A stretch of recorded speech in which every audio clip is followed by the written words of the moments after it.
Chris, it's your boy Chris. It's another amazing episode of Financipation. It's love going live with my subscribers and my listeners, and a lot to talk about today. A lot to talk about today. So once again, everybody, this is a finance channel. It is not a political channel, okay? But given some of the things that are kind of going on, today is actually terrible. Actually, yesterday, I'm sorry, was tariff day. And Donald Trump essentially hit the United States of America with a 25% national sales tax, otherwise known as a tariff, on Canadian steel, automobiles, and things of that nature. And I don't know if you went to the gas pump lately, but things are a lot more expensive. I don't know if you went to the grocery store, eggs are a lot more expensive. I don't know if you've tried to apply for a loan or try to apply for a mortgage or anything like that for a house. Everything is kind of going up. And essentially, as I've always said earlier, everybody, I do not talk politics on my channel. I'm very apolitical here on Financipation. At the end of the day, my whole mindset is that whether there's a Democrat or a Republican or an independent sitting in the White House, you need to focus on your house. And as a result of that, I try to never talk politics on this channel. I do, however, talk about making money, saving money, investing money, building generational wealth, and financially emancipating yourself from generational poverty. That is the message and the mission and the motive behind Financipation, because I want to teach you guys how to retire early and how to essentially build generational wealth once again. But every now and then there are certain things that do pop up that if you want to look at it from a political perspective, you want to look at it as a left versus right perspective, you can do that. I look at it from a finance perspective, and I don't care how you look at it, everybody. Tariffs are nothing more than a national sales tax. And because they're nothing more than a national sales tax, they negatively affect your wallet, and they negatively affect, essentially, ladies, your pocketbooks. So as a result of that, we're going to be talking about essentially ways that Donald Trump's tariffs are going to be affecting you. By all means, everybody, this is also a financial Q&A, so send me any questions in regards to how you want to essentially, I would say, survive in Donald Trump's economy. But once again, everybody, tariffs are nothing more, essentially, than national sales taxes. And because they are national sales taxes, there are certain things you need to do to make sure that your financial empire is set. And that's some of the stuff I want to talk about tonight in this particular live session, because a lot of you guys have been asking me questions about, okay, Chris, with these upcoming tariffs, I'm scared. Should I still invest? Okay, Chris, with these upcoming tariffs, what should I do essentially to build my wealth? Okay, Chris, with these upcoming tariffs, should I save my money? Should I boost up my emergency fund? Should I invest into gold? Should I invest in the stock market? Should I just sit on my cash? What should I do? And these are all good questions to ask, because a lot of times when this whole financial thing pops up, people say, okay, are we looking at possibly another great recession, such as the 2008 meltdown? Or are we looking at just a slight bump in the road where it's going to be bad for about 6 months and then things are going to get better? Are we looking at possibly a Great Depression? These are the kinds of questions that a lot of you guys are asking me about what you should be doing with your money. And those are all good questions to ask. I think at the end of the day, a person who's in the know and a person who actually has a plan is vastly better off than somebody who just goes through life and just hopes for the best, but they don't plan for anything. So I do think this is a good time to essentially be a little, I'm not going to say scared, I do think this is a good time to be very aware of your surroundings and be very cognizant about what's going on. Because once again, the last time America legitimately tried to do a national tariff/trade war against Europe, against Asia, against Canada, against Mexico was in the 1930s, called with the Hoot-Smalley Tariff Act. And if you know anything about history, one of the things that made the Great Depression as bad as it was because it killed free trade, essentially, when the United States congressmen essentially passed a national tariff to try to, quote-unquote, keep cheap Canadian, cheap European, and cheap Asian goods out of the markets. What ended up happening in 1930 when this happened was essentially the factories that were located in the United States of America that were owned by foreign entities, those factories literally picked up shop and they left, so unemployment went up. Additionally, something else that happened was the American consumers who were buying foreign products, their goods went up as well. And you want to know why? Because typically speaking, when you slap a tariff onto a country, say Mexico or China, they slap a retaliatory tariff directly back onto the United States of America. At the end of the day, everybody, if you're trying to punk somebody, they're eventually going to start fighting back. And if you put a 25% tariff on Canada, when you import Canadian goods into America, Canada is simply going to slap a 25% tariff directly back into America for all the goods we ship over there. And eventually becomes a trade war, and nobody wins in a trade war. Once again, in the 1930, when they passed the Smoot-Hawley Tariff Act, it literally created a trade war that made the Great Depression worse. And this is not coming from Financipation. This ain't coming from Chris. This is legit history. You can look it up yourself. So just Google or go to ChatGPT, go to artificial intelligence, whatever it is, and just look up the Hoot-Smalley Tariff Act. That's Hoot Smalley, Hoot-Smalley Tariff Act. And for there, you'll pretty much get a good idea about why trade wars don't essentially work, why they are not good for anybody, the American consumer versus the European or the Asian or the Canadian consumer. And ultimately, it also does something else as well. Generally speaking, when you do things that other countries don't like, actually, I'll put another analogy to it.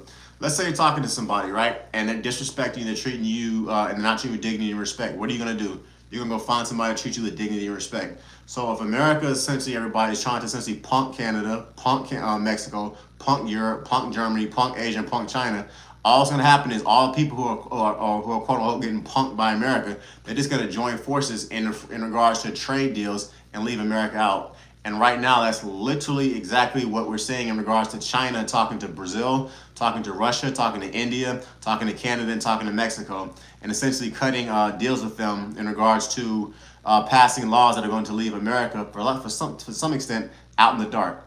And that's something that I'm kind of already starting to see in regards to that. So imagine if Canada, imagine if India, imagine if China, imagine if Germany, imagine if the EU, the UK, imagine if West Africa, let's say they all quote unquote join trade territorial purposes, and they all join territorial purposes in regards to passing a trade agreement, and they leave the United States out. What that would mean is that while these countries can interchangeably trade with each other, they're going to make it essentially not profitable for America to trade with them. So essentially, instead of us being the worldwide leader, which is what we should be as the United States of America, we could potentially be stuck on the outside looking in. And that's what I'm kind of fearing in regards to like a lot of these tariffs that I'm seeing that are kind of popping up in and out. So also everybody, please hit that Cash App button and everything. My Cash App is, hit that Super Chat button, please everybody. My Cash App is $CHRIS P485. Once again, $CHRIS P485, okay? So that's something I just want to talk about today in this particular podcast, okay? Right now, the stock market is in the toilet. When Donald Trump inherited it from Joe Biden, the stock market was at the highest it had been. Literally, it was hitting record highs over 40,000 the Dow. Once again, this is not a political statement. You can literally look it up. This is not a left or right versus thing. Donald Trump inherited one of the strongest economy that America's had over the last 50 years. And right now, unfortunately, just because a lot of the uncertainty in the markets in regards to his trade wars, in regards to his tariffs, in regards to some of the things that are kind of going on, in regards to the political world as well as around the world, our stock market and our 401ks right now are plummeting. And I'm not saying this to scare you. Once again, I'm literally just telling these things so that you can be prepared, because a prepared mind is able to do amazing things in times of uncertainty. Another thing I want you to focus on is this, everybody. If we are truly, in fact, headed towards a recession, and by all accounts, I actually believe that we are, and most economists and people believe that we're actually headed to another a serious recession, this is a perfect time, everybody, to make a lot of money.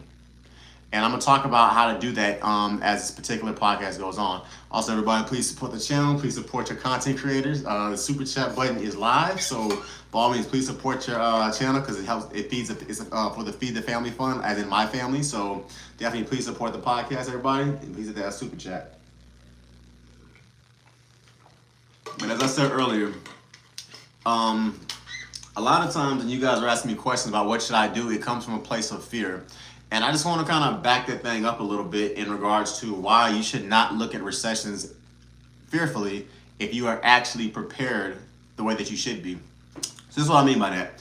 Let's say let's say you like Gucci. Let's say you like Dolce & Gabbana. Let's say you like Versace and more luxury brands. Imagine if you walk by like a Michael Kors store and it says 50% off on everything. I guarantee most of the people who hear that, they will literally run into that store, because if you could buy literally a $1,200, I don't know, purse or whatever, ladies, for $600, that's something you would jump on. To my fellas that are listening, if you could buy a pair of, if you walk by a Jordan store and it said 50% off, you could buy $500 sneakers for $250, or you could buy $500 sneakers for $125, 75% off. Name one of you that would not actually do that. Or if you could walk by a car dealership and you could buy a Ford F-150, typically a $75,000 car, and it said 50% off, you could buy that same truck for $37,500. That's a 50% discount on that truck. It's funny because if you actually were going to see a 50% sale on a car, or a 50% sale on a purse, or a 50% sale on a luxury brand, or a 50% sale on some Timberlands or some Jordans and stuff like that, literally everybody, you will be running, praising God, going to the heavens as far as trying to buy that product. Well, everybody, why is it then? Because during a recession is the exact same thing. It is literally a sale on stocks. But for some strange reason, we have been preconditioned and pre-programmed by this ridiculous society that we live in to think that recessions are bad. No, recessions are good. You buy things when they are on sale. And during a recession, stocks and mutual funds and index funds and gold are on sale. So that's when you want to buy them. So as I'm saying that, people, this is what I want you to do. If we truly are, in fact, headed towards a recession, then that's a good thing. Buy stocks, buy gold, invest into real estate investment trust, invest into real estate, invest into property, invest into land. Why? Because if a $700 stock becomes $125 because of some of the disastrous decisions that are being made on Capitol Hill, that's when you want to essentially get into the market. Because historically speaking, people that invest heavily into the stock market, people that invest heavily into real estate that can afford it, and people that invest heavily essentially into things like gold and things like that during recessions, they make out like bandits. The individuals that were buying stocks when they were at their record lows in 2008 subprime mortgage meltdown literally made 5 times more money than they put into it less than 2 years later. Think about that, everybody. So if we are in fact headed towards 2008 style Great Recession or / light depression, then guess what? If your emergency fund is good and you have very little debt, you are in a phenomenal place to make a lot of money. And I cannot stress that enough, everybody. So don't necessarily look at all these crazy things that are kind of going on in the world to some extent as a really bad thing. Look at this as an opportunity, everybody, to make money. Now, yes, there is a moral compass in regards to some of the horrible things that are happening, and I'm not going to get into those in this particular podcast. And depending on where you lie, you know exactly what I'm talking about.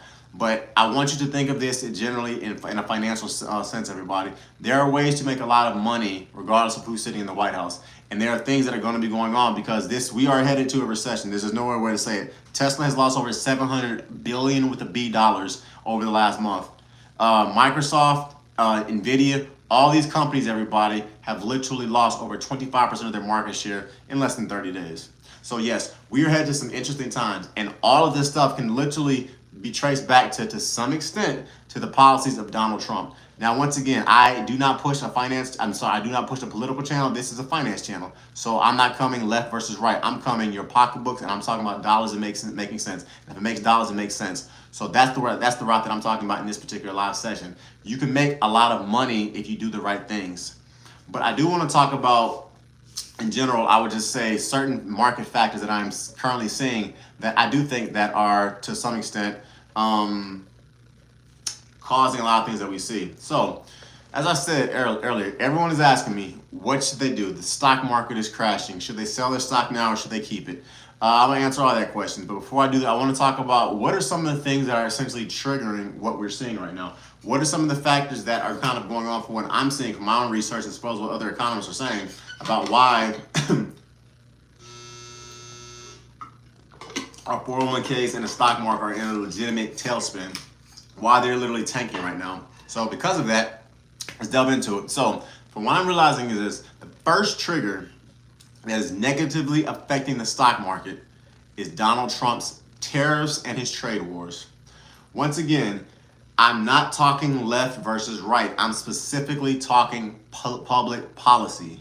When Donald Trump inherited the economy from Joe Biden in January, the stock market was literally at its highest. It was over 40,000. Unfortunately, due to some of the policies that have went on, some things kind of going on, right now it is tanking. So I am a long-term investor, okay? I teach my subscribers, once again, how to retire early, how to make money, and how to invest their money. And I plan on teaching you exactly how to do that once again in 2025. But the first trigger, everyone, that is negatively affecting the stock market, once again, are tariffs, because tariffs cause trade wars. And historically speaking, trade wars have never been good for the U.S. consumer, and they have never been good for the stock market, which means if you have a 401k, a Roth IRA, or any type of brokerage account, your money is going down right now. Why? Because the stock market is going down. And Donald Trump has always pitched himself as an entrepreneur and as a fighter for the everyday man. That's literally his whole art of the deal. That's been his entire thing for like the last 50 years, as far as he's the billionaire that looks low and he's taking care of the little man. That's his trope. When in reality, however, everybody, if you just purely look at it from a financial standpoint, right now, eggs are the highest they've ever been in history. I filled up my truck earlier today, and this was the highest gas has been since I can remember. Utility bills are also significantly higher. And if you try to buy a car, ever since Donald Trump put these 25% tariffs directly onto the Canadian goods and they stuck it directly back on us, then good luck. Because that $40,000 car that you wanted to buy is going to be last week actually, but last month is $50,000 today. And that $50,000 car that you wanted to buy last month is roughly $65,000. They literally have put a 25% tariff on everything when it comes to steel and when it comes to car manufacturers. And as a result of that, it is literally costing you money. Before I go any further, everybody, once again, please support your boy, support Financipation, the super chat. My cash app is $CHRISP485. Once again, $CHRISP485, okay? And by all means, everybody, keep the chats coming, okay? Keep the chats coming. I love answering the questions, and that's what I live for. So, yeah. So, yep, keep them coming, keep them coming. 1 second.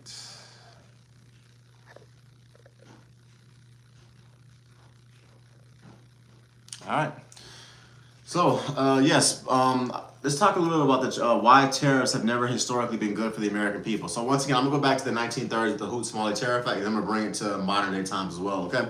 So imagine you have a company, right? Let's say you sell, I don't know, cell phones. And let's say you have 1,000 competitors that you're competing against, competitors literally from all over the world, right? And because you're competing against competitors from all over the world, you essentially have to sell your product at a competitive price. So let's say everybody's selling an $1,000 cell phone. You have 1,000 different competitors and everybody's selling at $1,000.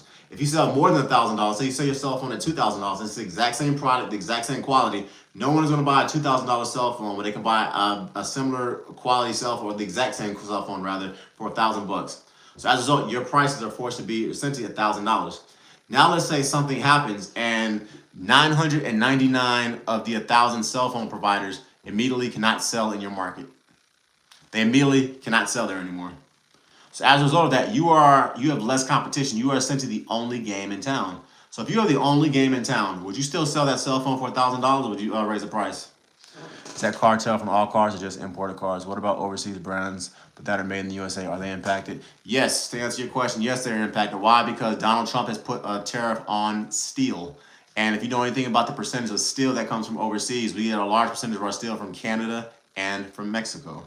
So yes, even though it's going to be on imported cars, it's also going to affect our American brands. Secondly, a lot of car manufacturers that are located in the United States of America, they have dealerships that are from overseas. They have dealerships that are located here.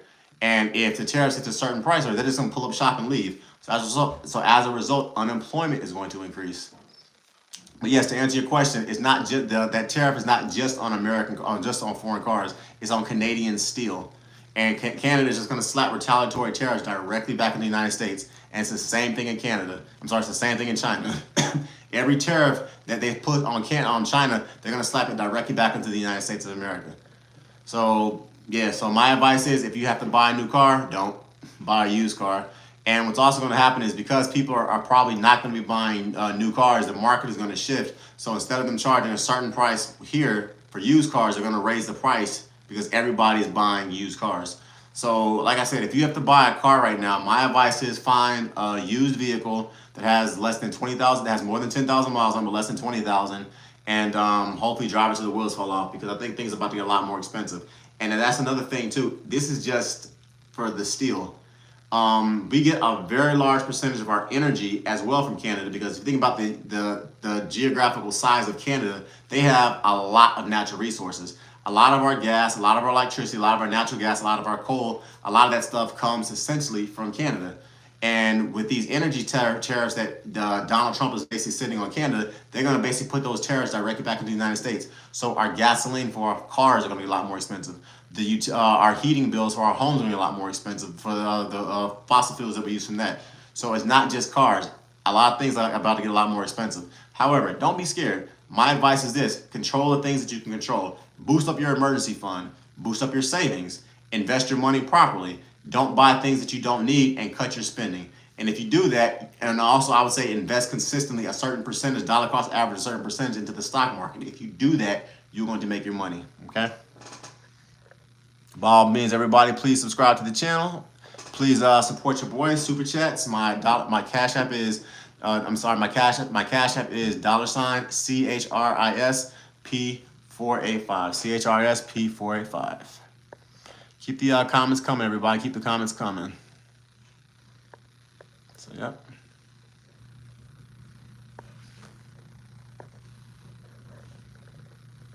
Keep them coming. So, yeah, what I was saying, though, in regards to tariffs, exactly how they affect it. So, let's say you are the only game in town and you're selling a product, but no one is buying. But what's ended up happening is that as your competitors leave, you're the only game in town. So, if you're the only game in town selling a product, what incentive do you have to sell your product at a competitive price? Because if you know everybody has to come to you to buy something, it's the simple laws of supply and demand.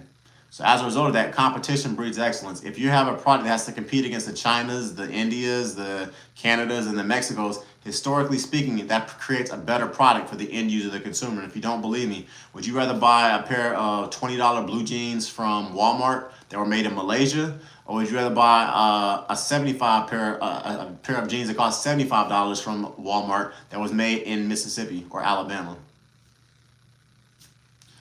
Competitive advantage wise, everyone, globalization helps us as the end user and as a consumer. But when you take the globalization aspect out and you essentially eliminate competition, historically speaking, it has not been good for the American consumer. And once again, if you don't believe me, take a look at the 1930s Hoots-Molly Tariff Act. Take a look at the 2018 American First Act, where the price of steel for washing machines and dryers went up. So it's a lot. There's a lot to this, everybody. It's a lot to this. 1 second. All right, keep it moving. All right, so when I talk about the competitive advantage, so let me ask you a quick question as well. Let's say somebody approaches you. Let's say you have 2 factories. One factory is in Arizona, one factory is in Alaska. And they say, we're going to put solar panel cells on our factory in Alaska and solar panel cells in our factory in Arizona. Which one makes more sense to put your solar panel cells in the factory? Would it be Alaska, which has basically 3 months of sunshine a year, or Arizona, which has 12 months of sunshine a year? Very clearly, it makes more sense to put your factory, your solar panel cells, on a factory located in Arizona. Why? Because you have more solar panel, you have more heat, you have more electricity, you have more sunlight. So in the business world, does it make more sense for you to put your factory in Malaysia, where you can pay a person $5 a day? You don't have to worry about paying healthcare or vision insurance or anything like that? Or does it make more sense to put your factory in Mississippi or Alabama, where you have to pay them $15 an hour and medical and health benefits? Think like a competitor, everybody. Think like an entrepreneur. Once again, where's the competitive advantage? Paying a guy $5 a day or paying a worker $15 an hour plus medical benefits? So as a result of that, I don't care how you look at it. The competitive advantage right now, everybody, is not to put, quote unquote, your products or your factories in the United States of America. It's to locate them overseas. So let's say that you slap a tariff on these companies and you say, okay, cool. You want to put your factory in France. You want to put your factory in India. You want to put your factory in Malaysia. We'll buy your products, but we're going to basically slap that 25% tariff on it. All that company is going to do is basically start charging 25% more for the exact same product and then sell it to the American consumer. So as a result, tariffs, once again, the cost of them get thrown directly back onto us as a consumer. And on top of that, those other companies slap their own tariffs when they sell goods to us. So not only do we pay more for the products that come here, we also pay more for the products that they send us. So as a result, the American consumer is the biggest loser in this. And so I say there is no competitive advantage to trade wars, at least not from a consumer standpoint. If you know that trade wars don't work, isn't that also known by the policymakers as well? So why they do it? It's perhaps that they expect them to work. There's a lot of reasons why policymakers would want to slap a tariff on certain things. For one, if you have businesses that are located abroad and you think that it's going to somehow benefit your companies, or your stake in businesses that are located abroad, and it's going to help your interest essentially to kill competition in the United States of America, that's one reason. Secondly, there's political fear as well. There are certain politicians that are running around right now where people are literally scared to vote against them. Why? Because if they do, that person's going to cut an ad in their state or in their region or in their country or in their House race or in their senatorial race, and they're going to lose the next election. So there are reasons why certain politicians will literally ignore economists, they'll ignore their own constituents, and they'll vote for a bill just in order essentially to get it to pass. If you don't believe me, once again, look at any political race, any political election. If you have the wrong people, if you tick off essentially the wrong people and piss off the wrong candidate, that person can literally cut an ad for your opponent and you could lose your job. That's one reason. Secondly, a lot of it is a lack of education. So full disclosure, I'm a mechanical engineer and I have an MBA. When I was in grad school, we literally spent less than 1 hour of a 2-year program talking about tariffs because it was pretty much common knowledge that tariffs do not work, whether it's a Democrat or a Republican that's pushing them. Once again, historically speaking, look at the 1930s Hoot-Smalley Tariff Act. Look at the 2018 America First Act that was passed under Donald Trump. Look what's going on right now. Tariffs do not help the American consumer. So that is pretty much common knowledge across the economist world. If you don't believe me, take a look at the economists who looked at Donald Trump's plan, and they compare it once again to VP Kamala Harris's plan. The economists clearly said that Donald Trump's tariffs would basically do what they're doing right now, which is raise inflation, raise unemployment, and essentially cause our economy and our stock market to crumble. And that's essentially exactly what's happening. The problem is, though, a lot of Americans do not have the financial literacy to essentially know what tariffs actually are. When this topic first came up, I would have long conversations with individuals who honestly thought that tariffs, that China and Mexico and Canada would be forced to pay tariffs and our prices would go down. They were so unfortunately misguided when it came and so financially illiterate that they had no idea how tariffs actually worked. And that is another issue that I'm seeing. A lot of politicians are literally benefiting off of our ignorance when it comes to how businesses work. Something else I'm seeing right now, just completely aside from tariffs, are some of the things that people are saying we should be doing with your money right now.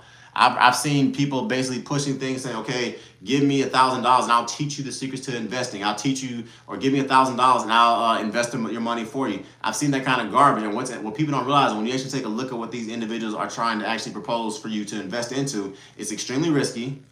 It has very high expense ratios. The individuals who are actively trading these funds are going to basically sell the stocks that they're buying for you and buy them again and sell other stocks, which means you're going to be hit with a lot of capital gains taxes. And as a result of that, it's an inferior product. But because most people don't understand exactly the correct way to invest their money and the correct sequence and operation to do so, it's costing them millions over the course of their working lifetime. So there are a lot of reasons why a politician who knows a bill is bad would vote for it.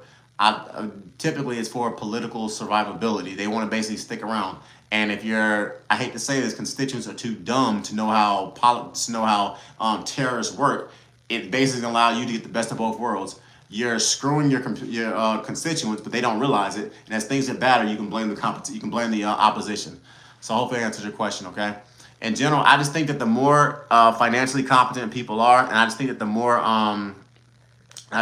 more people understand exactly the way the financial game is played and how you actually use it, the better off you're going to be. Like I said, I do not run a political channel. I run a finance channel. I teach you once again how to make money, how to invest money, how to build generational wealth, and how to financially emancipate yourself from poverty. That's what I push.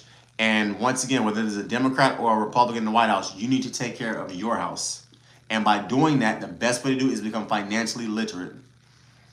Thank you, Issa Merrick. I appreciate it, man. By all means, keep the questions coming. Yeah, I like doing this. To me, I think, once again, that the more financially literate you are, the better. The more tools you have in your financial chest, the better. Everyone that's listening, once again, please boost up your emergency funds. Please cut your spending, cut your debt. Have as much liquid cash as possible. And I would say invest a certain percentage of your income into the stock market, whether it's going up or down, well, whether it's going down right now, regardless of what it's doing. Why? Because eventually the stock market, historically speaking, came back and it comes back. So once again, those are things that I'm telling you to do because I know that it works.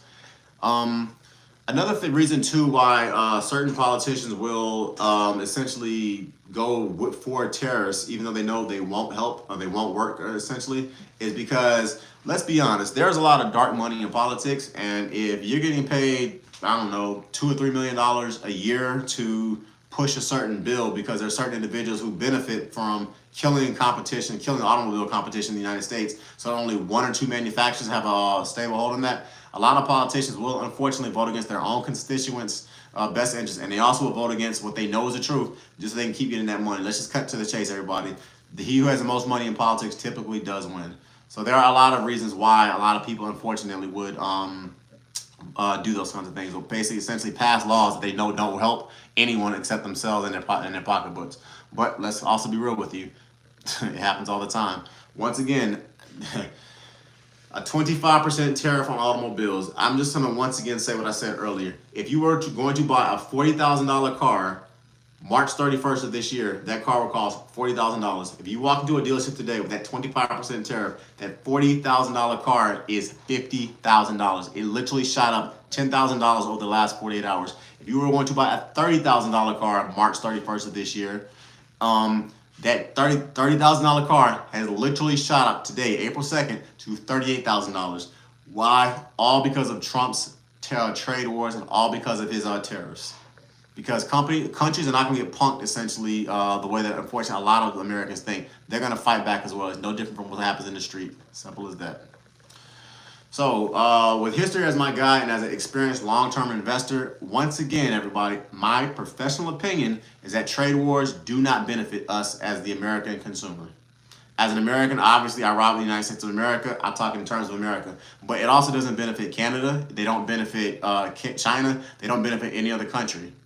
But at the end of the day, no country is going to just sit back and let the United States of America pretty much just punk them and not have any kind of things. And unfortunately, what I once again fear is going to happen is that I think this is going to cause a recession. It's going to hurt all of our paychecks and all of our pocketbooks. And I also think that a lot of these other countries are essentially going to start joining forces, and they're going to start fraying the alliances the trade alliances that we've created, and they're going to start essentially trading amongst themselves and start passing trade laws that are beneficial for Canada, Mexico, Asia, and Europe, and that kind of to some extent leave America out in the cold. Hope I'm wrong, but we'll see. The second trigger that is negatively affecting the stock market is Donald Trump's hostile stance on NATO. So Donald Trump has openly questioned the need for NATO in the 21st century. And this, to me, is very problematic for a very simple reason. If you're not familiar with it, America has essentially been the military backbone, or the police, if you want to call it, for a lot of the issues that go on around the world. And Trump's essential position is that, okay, these countries that we're quote unquote protecting, they need to pay us more money. Full disclosure, right now what's going on in Ukraine, America was sending about $100 billion to Ukraine basically so they could defend themselves from Russia. The EU, Canada, Latin America, and other countries that essentially were helping Ukraine were spending about $300 billion. So the rest of the world was spending 3 times more money for Ukraine's defense versus Russia than the United States was. So there is no, I guess, truth to the idea that America was footing the entire bill, because we weren't. But what ended up happening is that by Donald Trump saying that the other countries need to essentially spend more money, need to basically pay us more money to defend other countries, that sounds good on paper. But in reality, what it's doing is it's creating a power vacuum that India, that China, and to some extent that Russia could step into. And from a financial standpoint, which is what I to some extent care the most about, is creating uncertainty in our stock markets. And if you know anything about the stock market, uncertainty causes it to go down, which means it causes your 401k to go down, your brokerage accounts to go down, and essentially your money, your retirement accounts to go down. So as a result of that, people, you have to stay focused on what's going on. And by us essentially pulling out of Ukraine, it's going to have negative effects essentially on our paychecks. And I'm not even talking about the military aspect about it, because right now, if you actually follow what's going on in Europe, every military-aged man in Poland between the ages of 16 to 45 is being told you have to report to basic training, because after Russia most likely is done invading Ukraine, they're going to invade geographically probably Poland next. And if that's the case, it's going to be a cascading effect, which could eventually lead to possibly another world war or possibly some other effects. And once again, by weakening our ties in NATO, it's weakening the military alliances that we have. And by weakening the military alliances that we have, once again, Financipation is a finance channel, that is essentially putting uncertainty into the stock market. And it's putting uncertainty into the stock market. People are going to basically start putting more money into their militaries. They're putting more money into their militaries, then guess what? They're putting less money into their economies. And as a result, our dollars are going to go down. This is all simply, as I was saying earlier, everybody, this is pretty much just what has historically happened during times where you have leadership that is essentially doing these kinds of things. It should also be known that more wars and more conflicts, once again, means more increased military spending. And that more increased military spending always puts unpredictable trade values and trade markets into our stock market. So as a result, it's going to negatively affect your dollars and negatively affect your retirement accounts. So the second trigger, in my opinion, that is negatively affecting our stock market, which has caused it to literally plummet over the last, I would say, 45 days, essentially since the about a week after the inauguration in 2025, is Trump's stance on NATO, because it's putting military and geopolitical uncertainty into the stock market. And as a result, it's causing pretty much the stock market pretty much around the world to collapse. And that's a very negative thing for a variety of reasons. But for the purpose I'm talking about in this particular podcast for Financipation, it's negative in regards to the amount of money that you make. So the last thing I want to talk about before I bounce is the third trigger that I think is potentially causing everything that's going to kind of go on in regards to the stock market essentially plummeting. And that is this. There is an element going around saying that this is all to some extent by design. And what I mean by that is this. Once again, if you invested, this is all quite interesting. Well, thanks, man. I appreciate that. By all means, please support the channel. Please hit that super chat, $1, $20, or whatever you want to send. Definitely is the most appreciated. My cash app is $CHRISP485, or just hit the super chat button. We truly do appreciate it. The last thing I want to talk about is this. There is some element of people saying that they think that some of this stuff could potentially be planned. And this is the reason why I say this. Once again, if you invested $500 into a stock, it's an average stock in 2008, by the time 2011 rolled around, everybody, you would have made over $2,500 on that same stock. It literally would have more than, it would have went up over 500 times.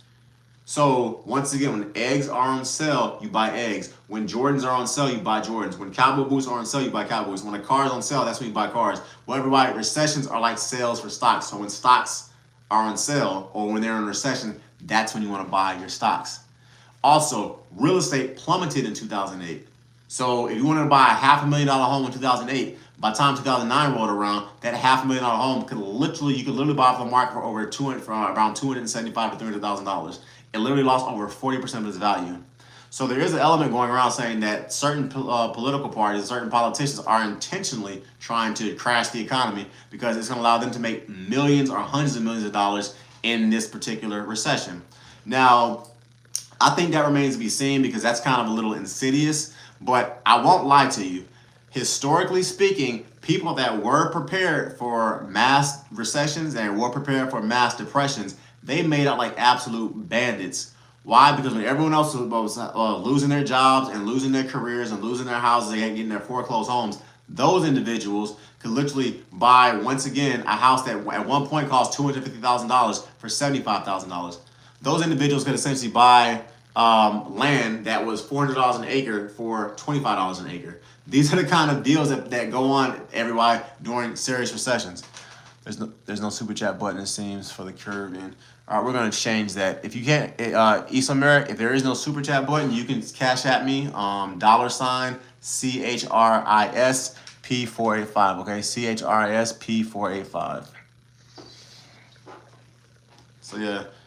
Appreciate the love too, by the way, bro. By all means, please subscribe to the channel. I drop content every Sunday at 9:30 a.m. I talk about 90% of my content is about making money, saving money, investing money, and building generational wealth.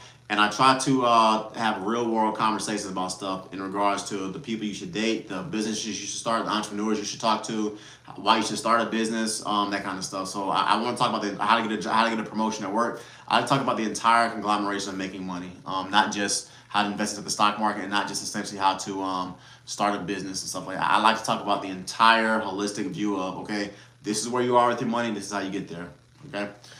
But yeah, that's also a theory that's floating around. Are they intentionally trying to sabotage the markets? And I don't know. I mean, that's, to me, like I said, that's very insidious, but I will say this. To me, there are three things everyone should do, regardless of what's happening in Donald Trump's crashing economy, period. The first thing, establish a 6-month emergency fund. Before you start investing into index funds or before you start investing into real estate investment trusts or before you start investing into gold or any of that kind of stuff, by all means, please establish a 6-month emergency fund. That is arguably the most important thing you do because before you build any building, you need to have a solid foundation. And the emergency fund is a solid foundation. Yeah, I get it. It's boring. You don't want to waste your time doing it. You want to invest into the stock market. The stuff that's sexy. You want to start the business because it's sexy. But the easiest way to go broke is to start going ham on your investments, start going ham on your businesses, get a lot of debt and all this stuff, and then when it collapses, you have nothing to stand on. So if you want to have a house that's built on sand, start investing your money and don't have an emergency fund. If you want to have a house that's built on the rock or that's built on concrete, have that 6-month emergency fund. So that's the first thing you should do, everybody. Make sure you have a 6-month emergency fund, because people who panic, they lose millions. But people that don't panic, because they have a 6-month emergency fund, they can kind of sit back and wait for the right deals to approach them, okay? That's the first thing. Next, after you get that 6-month emergency fund, invest heavily into the stock market during Trump's upcoming market crash. And I say that for one simple reason. When eggs are on sale, everybody, you buy eggs. Recessions are sales for stocks. So as the economy keeps crashing, buy stocks, especially if you get that fully stocked emergency fund, because by doing that, it's going to allow you to essentially take full advantage of buying an $125 per share stock or $8,000 per share stock for 75 to 80% off. I've seen it. Take a look at Tesla stock right now. It's in the toilet. Take a look at Microsoft stock right now. It's in the toilet. Take a look at Nvidia stock right now. It's in the toilet. But the difference is, I truly think that Microsoft and Nvidia are probably going to come back.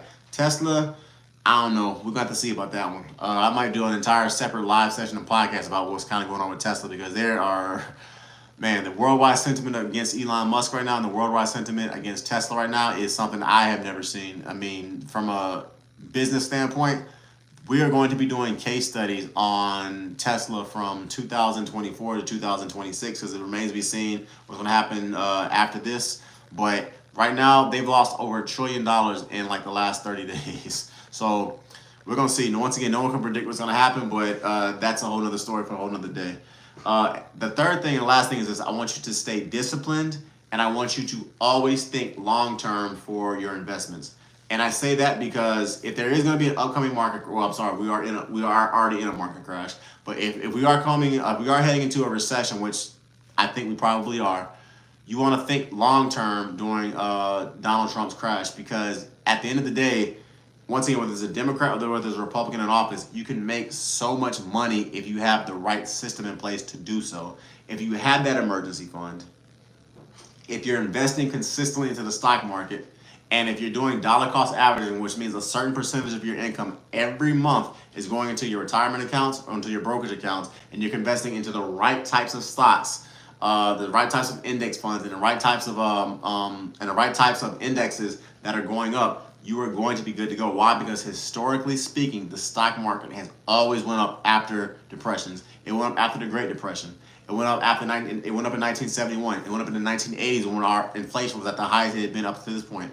So at the end of the day, everybody, make sure you are investing into, you're thinking long-term during this upcoming crash, okay? All right, everybody, any other questions you want to ask me before I bounce? Because I thoroughly enjoyed this session about essentially how we are going to, I would just say, thrive in this particular economy, in these crazy times that we live in. Another thing, too, I'll say is this: it's not always about investments either. Sometimes the best investment is in yourself. So this may be a good time for you to go online and to get another certification. If you possibly get that PMP certification, to possibly get your Series 7 license, to possibly get your PE license. I mean, there's a lot of different things that you can do to increase your money, but I've always been a firm believer in actually increasing your value as a professional. And one easy way to do that is to get a couple letters behind your name, okay? I've very clearly been very upfront about my education. If I put all my credentials behind my name, it's literally longer than my entire name. And I got about 28 syllables. I've had about 28 letters in my name. So always make sure you're doing what you need to do to increase your personal value and to increase your net worth, okay? So yeah. So with that, all right, everybody, you got any questions for me? Because if not, I'm about to bounce.